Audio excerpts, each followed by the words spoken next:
یعنی عزت والی رات میں، شان والی رات میں، احترام والی رات میں۔ وما ادراک ما لیلۃ القدر، یہ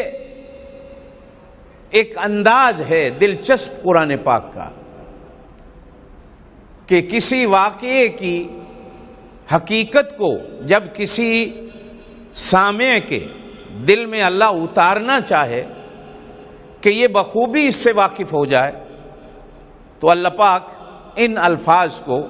استعمال فرماتے ہیں جو ترغیب کے لیے ہوتا ہے،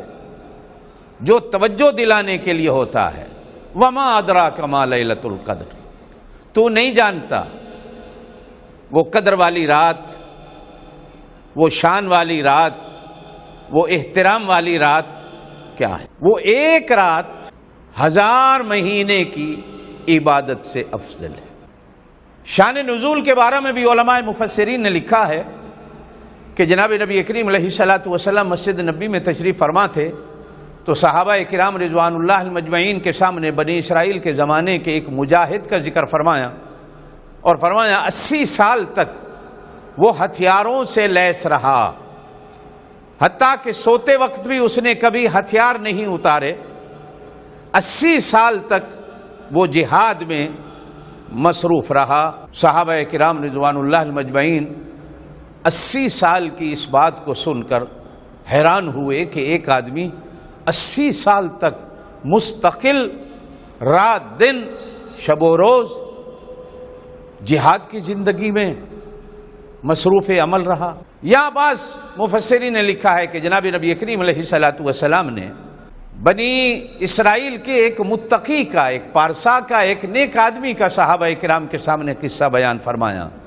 کہ وہ 80 سال تک رات دن اللہ کے حضور سجدہ ریز رہا اور اللہ کی حمد و ثنا میں مصروف رہا، نہ کھانے کا ہوش، نہ پینے کا ہوش، نہ سونے کا ہوش،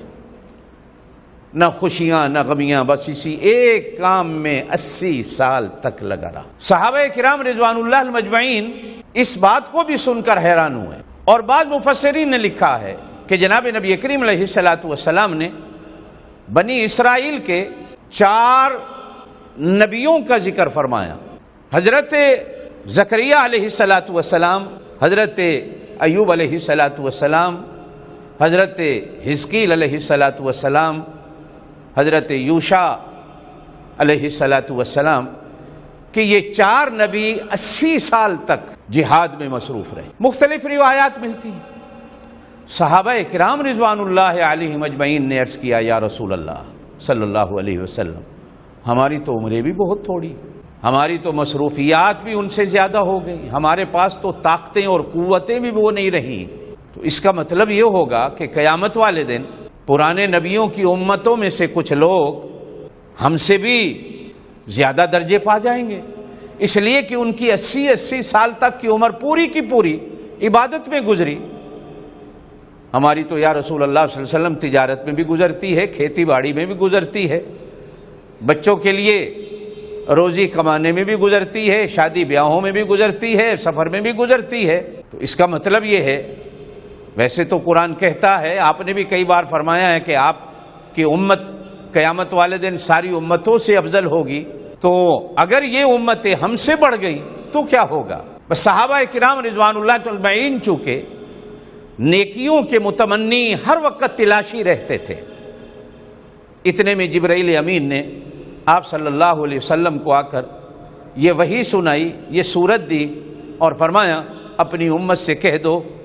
کہ ان کی 80 سال کی عبادات ایک طرف، تمہاری ایک رات کی عبادت ایک طرف، اور یہ ایک رات 1000 مہینہ 80 سال سے زیادہ بن جاتا ہے۔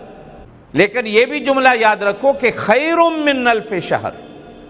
1000 مہینے کی عبادت سے افضل، وہ کتنی افضل ہوگی؟ واللہ یضاعف لمن یشاء، وہ جتنا چاہتا ہے وہ بڑھا دیتا ہے۔ تم اس پر نظر نہ کرو کہ وہ 80 سال تک عبادت میں رہے، اللہ تمہیں ایک رات ایسی دے دیتا ہے۔ اور کتنے بندے تم میں سے ایسے بھی ہوں گے کہ جن کی زندگیوں میں 10 بار 20 بار 30 بار بھی یہ لیلۃ القدر آئی ہوگی، اور کچھ ایسے بھی ہوں گے کہ جن کو ایک بار بھی نصیب ہو جائے۔ تو ایک رات کی عبادت ان کی 80 سال کی عبادت سے بھی بڑھ جائے گی۔